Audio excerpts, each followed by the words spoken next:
नमस्कार साथियों, मैं महेंद्र जागटिया क्लासेस में आपका स्वागत करता हूँ। किए हुए वादे के अनुसार आज से 1 अप्रैल से इस थीम को लेके चल रहे हैं टारगेट गुरुजी, जो कि आगामी प्रतियोगी परीक्षाएँ आ रही है। इस सीज़न जो पूरा साल है वो थर्ड ग्रेड एग्ज़ाम है, फर्स्ट ग्रेड एग्ज़ाम है और सेकंड ग्रेड एग्ज़ाम में ही गुज़रेगा। और मुख्य तौर से मैंने टारगेट लिया है थर्ड ग्रेड एग्ज़ाम का, जिसमें मैंने आपके किए हुए वादे के अनुसार बाल विकास और शिक्षा शास्त्र करवाने जा रहा हूँ, राजस्थान भूगोल करवाने जा रहा हूँ और राजस्थान इतिहास को भी करवाऊँगा इस चैनल के माध्यम से। तो कृपया आपसे विनम्र निवेदन है कि आप अगर पहली बार चैनल को विज़िट कर रहे हैं, तो कृपया आप चैनल को पहले सब्सक्राइब कर कर लीजिएगा, ताकि आपके एक सब्सक्रिप्शन से मेरा जो मोटिवेशन है, जो मेरे को जो प्रेरणा मिलेगी, उससे मुझे एक ताकत मिलेगी और एक सामर्थ्य मिलेगा, ताकि मैं आने वाले समय में आपको अच्छे कंटेंट उपलब्ध कराता रहूँ। जो भावी शिक्षक है, इस पाठ्यक्रम से जुड़ रहे हैं, इस चैनल से मेरे साथ जुड़ रहे हैं, अपने जो विचार शेयर करेंगे, तो मैं इसके लिए आमंत्रित हूँ और इस चैनल के माध्यम से मैं आपको पूरा मनोविज्ञान करवाने वाला हूँ। हर एक टॉपिक को हम बढ़िया तरीके से रिकवर करेंगे। अच्छी-अच्छी ऑथेंटिक किताबों से आरबीएससी की, एनसीईआरटी की और बहुत सारी किताबें हैं। जैसे पीडी पाठक की है, बहुत सारी किताबें ऐसी हैं और उनसे मैं इस कंटेंट को लेके और आपके बीच में हाज़िर हुआ हूँ। तो समय को ज़ाया नहीं करते हुए शुरुआत करते हैं। आज से माँ सरस्वती का नाम लेकर बाल विकास और शिक्षा शास्त्र शास्त्र का पहला टॉपिक है मनोविज्ञान का विकास क्रम। पहला टॉपिक है मनोविज्ञान का विकास क्रम। जिस प्रकार से इस थीम में आपको दिखाई दे रहा है कि मनोविज्ञान का विकास क्रम, कैसे मनोविज्ञान की उत्पत्ति हुई और एक-एक जो इस पीडीएफ के अंदर जो एक-एक टॉपिक है, एक-एक लाइन है, वो बहुत ही मोस्ट इम्पोर्टेंट होने वाली है। पढ़ते हैं, शुरुआत करते हैं। सर्वप्रथम मानव मन के अध्ययन का विचार किसने दिया था? प्रश्न बनता है। ऐसे आप नोट डाउन भी कर सकते हैं। अपने बुक में भी लिख सकते हैं कि सर्वप्रथम मानव मन के अध्ययन का विचार प्लेटो ने दिया था। अरस्तु ने मनुष्य की आत्मा का अध्ययन प्रारंभ किया था। मनुष्य की आत्मा का अध्ययन प्रारंभ किसने किया था? अरस्तु ने किया था। नोट: अरस्तु अरस्तु प्लेटो के शिष्य थे। प्लेटो के शिष्य कौन थे? अरस्तु थे। अब मनोविज्ञान को हम बढ़िया तरीके से पढ़ेंगे। एक बेसिक तौर से पढ़ेंगे, बिल्कुल बेसिक लेवल से पढ़ेंगे और मनोविज्ञान को एक कहानी के माध्यम से मैं करवाने वाला हूँ। मनोविज्ञान को की उत्पत्ति ईस्वी पूर्व 4वीं शताब्दी में अरस्तु, जो कि 384 से 322 ईस्वी के प्रयासों से दर्शन शास्त्र की एक शाखा के रूप में हुई थी। मनोविज्ञान की उत्पत्ति किससे हुई थी? पहले ये दर्शन शास्त्र का विषय था। मनोविज्ञान किसका विषय था? पहले ये दर्शन शास्त्र की एक शाखा थी। दर्शन शास्त्र के माध्यम से मनोविज्ञान को पढ़ा जाता था, न कि एक अलग विषय के रूप में। इसके बाद में अरस्तु के प्रयासों से इसे फिर से एक अलग विषय मिला, एक नई दिशा मिली और फिर से मनोविज्ञान एक विषय के रूप में उभर कर सामने आया। इसके बाद में ये जो मनोविज्ञान शब्द है, 1990 में ग्रीक विद्वान रुडोल्फ गोइकल ने मनोविज्ञान पर साइकोलॉजिया नामक पुस्तक लिखी। मनोविज्ञान पर साइकोलॉजिया नामक पुस्तक किसने लिखी थी? रुडोल्फ गोइकल ने लिखी थी। कब लिखी थी? 1590 में लिखी थी। इसके बाद में बात करें सर्वप्रथम मनोविज्ञान के लिए, ये जो साइकोलॉजी हम रोजाना पढ़ते हैं, ये शब्द किसने दिया था? रुडोल्फ गोइकल ने दिया था। मनोविज्ञान के लिए सर्वप्रथम साइकोलॉजी शब्द किसने उपयोग किया था? रुडोल्फ गोइकल ने। वही रुडोल्फ गोइकल ने जिसने 1990 में साइकोलॉजिया नाम की एक पुस्तक लिखी थी और उसी में उसने मनोविज्ञान के लिए साइकोलॉजी शब्द का उपयोग किया था। अब बात करते हैं साइकोलॉजी शब्द का वो उत्पत्ति कैसे हुई? साइकोलॉजी कैसे बना? साइकोलॉजी 2 शब्दों से मिलकर बना है। कितने शब्दों से मिलकर बना है? 2 शब्दों से मिलकर बना है। साइकी प्लस लोग्स, आप इस पीडीएफ में देख रहे हैं, साइकी प्लस लोग्स, जिसमें साइकी का अर्थ होता है आत्मा और लोग्स का होता है अध्ययन। तो फिर साइकोलॉजी का अर्थ क्या हुआ? साइकोलॉजी का अर्थ हुआ आत्मा का अध्ययन, आत्मा का अध्ययन। साइकोलॉजी शब्द सर्वप्रथम किसने दिया था? साइकोलॉजी शब्द रुडोल्फ कोइकल ने दिया था और अरस्तु ने इसे दर्शन शास्त्र से अलग करने का प्रयास किया था। अरस्तु किसके शिष्य थे? प्लेटो के। प्लेटो किसके गुरु थे? अरस्तु के। चलो आगे पढ़ते हैं। साइकोलॉजी शब्द का शाब्दिक अर्थ है आत्मा का अध्ययन। साइकोलॉजी शब्द का शाब्दिक अर्थ क्या है? आत्मा का अध्ययन। 16वीं सदी में अब ये कहानी शुरू होती है। 16वीं, 17वीं, 18वीं, 19वीं, 20वीं, 21वीं सदी तक जाएंगे। तो शुरुआत करते हैं 16वीं सदी से। 16वीं सदी में मनोविज्ञान को आत्मा का विज्ञान माना था अरस्तु ने, क्योंकि शुरुआत अरस्तु से हुई थी। अरस्तु ने ही इसे दर्शन शास्त्र से निकाल के और एक विषय के रूप में उसको उभारा था। तो सबसे अरस्तु ने ही दी होगी। तो 16वीं सदी में मनोविज्ञान को आत्मा का विज्ञान किसने बोला था? अरस्तु ने। फिर चलते हैं 17वीं शताब्दी पर। 17वीं सदी में आत्मा का विज्ञान का खंडन हो गया भाई। इसे अस्वीकार कर दिया। और अस्वीकार करने वाले कौन थे? हॉब्स, जॉन लॉक, स्पिनोजा ने इसके अनुसार आत्मा का अस्तित्व नहीं है। उन्होंने बोला कि भी आत्मा का तो कोई अस्तित्व ही नहीं होता। तो जब मनोविज्ञान को आत्मा का विज्ञान अरस्तु ने कहा, तो 17वीं शताब्दी में बहुत सारे मनोवैज्ञानिक है वो उभरे। उन्होंने बोला जैसे हुब्स है, जॉन लॉक है, स्पिनोजा है, और उन्होंने बोला कि भी आत्मा का तो कोई अस्तित्व ही नहीं है। तो फिर इसको आत्मा से इसका इसके तथ्य को, अरस्तु के इस तथ्य को कि आत्मा का विज्ञान कहते हैं इसे, इसके तथ्य को उसने खंडित कर दिया और उसको अस्वीकार कर दिया। अब फिर भी होब्स, जॉन लॉक ने इसे क्या बोला? भी आत्मा का अध्ययन नहीं है तो किसका अध्ययन है? तो इसने बोला कि मन का विज्ञान। ठीक है? और ये मन का विज्ञान मानने वाले सबसे पहले मनोवैज्ञानिक कौन थे? पेपेरोजी, जो कि इटली के थे। मन का विज्ञान मानने वाले कौन थे? मन का विज्ञान मानने वाले थे पोपनोजी, जो कि इटली के थे। सर्वप्रथम साइकोलॉजी को मन का विज्ञान किसने बोला? पेपोनोजी। बहुत बार प्रश्न आता है कि मन का विज्ञान सबसे पहले किसने बोला था? इटली के पेपोनोजी ने।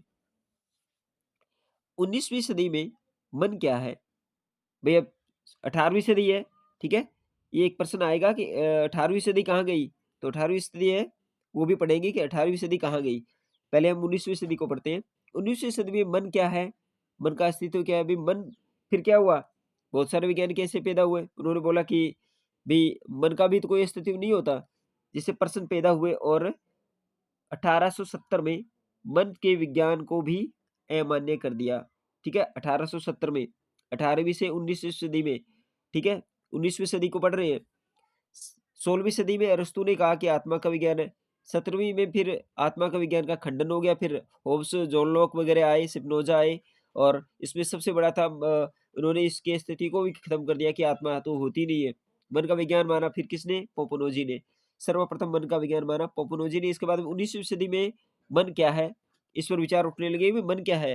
मन का अस्तित्व क्या है? जिससे प्रश्न पैदा हुए और 1870 में मन के विज्ञान को भी अमान्य या खंडित कर दिया। अब 19वीं सदी में फिर भी मन का विज्ञान भी नहीं है, आत्मा का भी नहीं है, फिर किसका है?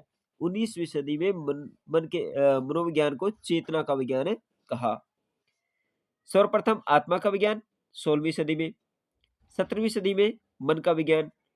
अब 18वीं सदी लोप हो गई, 19वीं सदी में चलते हैं फिर चेतना का विज्ञान। मन, आत्मा, मन, चेतना, ठीक है? एक जैसे से शब्द लग रहे हैं, आत्मा, मन, चेतना, ठीक है? आध्यात्मिक से शब्द लग रहे हैं, लेकिन 16वीं सदी में आत्मा, 17वीं सदी में मन का विज्ञान, और फिर 19वीं सदी में से चेतना का विज्ञान। चेतना का विज्ञान मानने वाले कौन थे? मनोविज्ञान को चेतना का विज्ञान मानने वाले विद्वान थे विलियम जेम्स। बहुत बार पढ़ते हैं, बहुत बार आगे भी आएगा। विलियम बुंट, टिचनर और जेम्स सली, ये वैज्ञानिक थे जो चेतना का विज्ञान मानने वाले थे। प्रश्न बनता है कि मनोविज्ञान को 19वीं सदी में किसका विज्ञान माना है? तो चेतना का माना है। चेतना का विज्ञान मानने वाले वैज्ञानिक कौन-कौन है? विलियम जेम्स है सबसे पहले, विलियम वुंट है, इसके बाद टिचनर है, इसके बाद में जेम्स सली है। प्रश्न ये जो नोट डाउन करते जाना, बिल्कुल साधारण से प्रश्न है, लेकिन बहुत बार कंफ्यूज करते हैं। कहाँ? कॉम्पिटिटिव एग्जाम के उस हॉल में। तो शुरुआत करते हैं।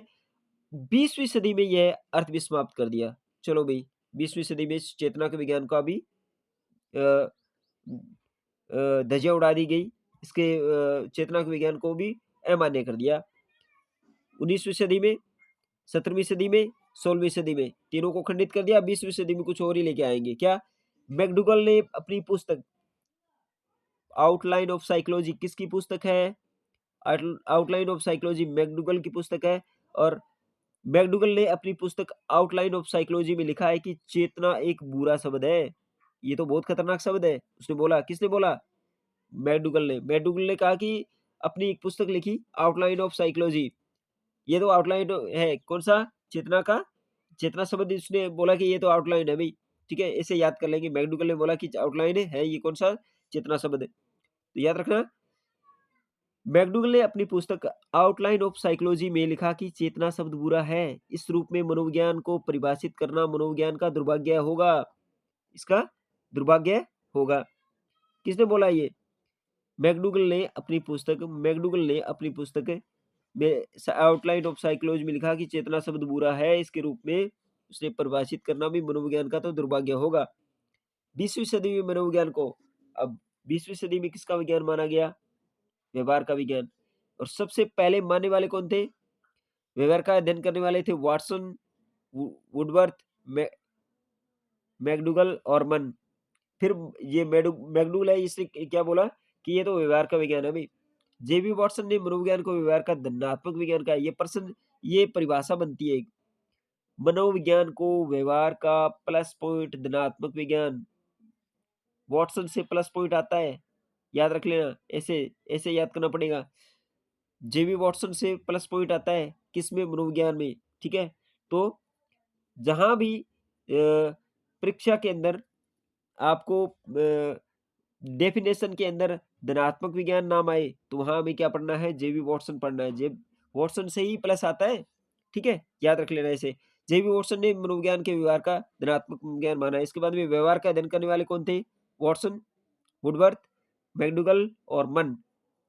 व्यवहार शब्द का सर्वप्रथम प्रयोग विलियम मैकडूगल ने ही किया था। व्यवहार शब्द का उसने जब बोला कि भी चेतना तो बुरा शब्द होता है, इसे तो मानना ही नहीं है, ये तो मनोविज्ञान का दुर्भाग्य है, तो फिर व्यवहार शब्द का प्रयोग तो सबसे प्रथम करने वाले वही थे। कौन थे? ये मैकडूगल थे। 1905 में उन्होंने व्यवहार शब्द का सर्वप्रथम प्रयोग। व्यवहारवाद के जनक है वाटसन।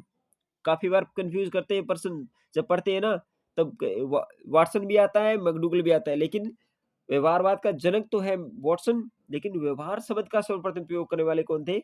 मैकडूगल। 1905 के अंदर विलियम मैकडूगल ने सन 1905 में अपनी पुस्तक आउटलाइन ऑफ साइकोलॉजी में व्यवहार शब्द का सर्वप्रथम प्रयोग किया। ऊपर पढ़ चुके हैं।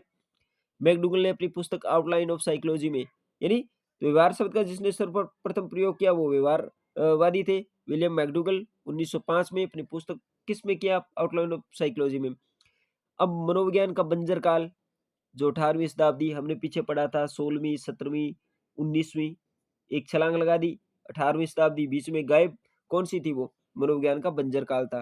1890 से 1905 के बाद में, फिर 1905 में फिर व्यवहार के बारे में कुछ सोचा गया। 1905 व्यवहारवाद विलियम मैकडूगल, 1913 व्यवहारवाद वाटसन। ये दोनों कंफ्यूज करते हैं व्यवहारवाद के बारे में।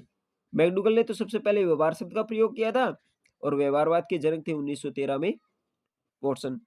व्यवहार विज्ञान के समर्थक कौन थे? BF Skinner, Pavlov, CL Hull, William McDougall. व्यवहार विज्ञान के समर्थक कौन है? बीएफ स्किनर है, पावलोव है, सीएल है, एल है, विलियम वुडवर्थ है, और विलियम मैकडूगल है।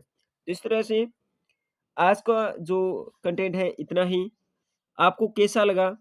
आप अपने कमेंट्स के माध्यम से ज़रूर अवगत करवाइएगा, ताकि मुझे भी पता चले कि मुझे और कौन-सा नवाचार करना चाहिए, किस तरह से इन चीज़ों को प्रोवाइड करवाना चाहिए। क्योंकि इस फील्ड में बिल्कुल बढ़िया तरीके से हम पढ़ेंगे। आपके सुझाव भी बहुत ज़्यादा मुझे मैटर करते हैं, क्योंकि चीज़ें जो बंदा आपको जो चीज़ें उपलब्ध कराता है वो 100% करने का प्रयास करता है, लेकिन उसमें कुछ त्रुटियाँ हो सकती है, लेकिन हम त्रुटियों को सुधार करते हुए चलेंगे। आज के इस पाठ्यक्रम का पहला टॉपिक मनोविज्ञान का विकास क्रम हमने पढ़ा है। इस तरह से टोटल हम पढ़ेंगे, अधिगम पढ़ेंगे, हम पढ़ेंगे बुद्धि पढ़ेंगे, हम पढ़ेंगे समायोजन पढ़ेंगे, हम पढ़ेंगे बाल विकास पढ़ेंगे, यानी बिल्कुल बढ़िया तरीके से, बढ़िया अंदाज़ से हम इस चीज़ को पढ़ने का प्रयास करेंगे। तो आज के इस कंटेंट में इतना ही। चैनल पर पहली बार विज़िट कर रहे हैं तो चैनल को सब्सक्राइब कर लीजिएगा, लाइक कीजिएगा और अपने दोस्तों के साथ ज़रूर शेयर कीजिएगा। भविष्य शिक्षकों को आपको बहुत सारा, ढेर सारा प्यार, बहुत सारा आशीर्वाद। चलते हैं हम नए कंटेंट के साथ में, कल मिलेंगे। आज के लिए इतना ही, धन्यवाद।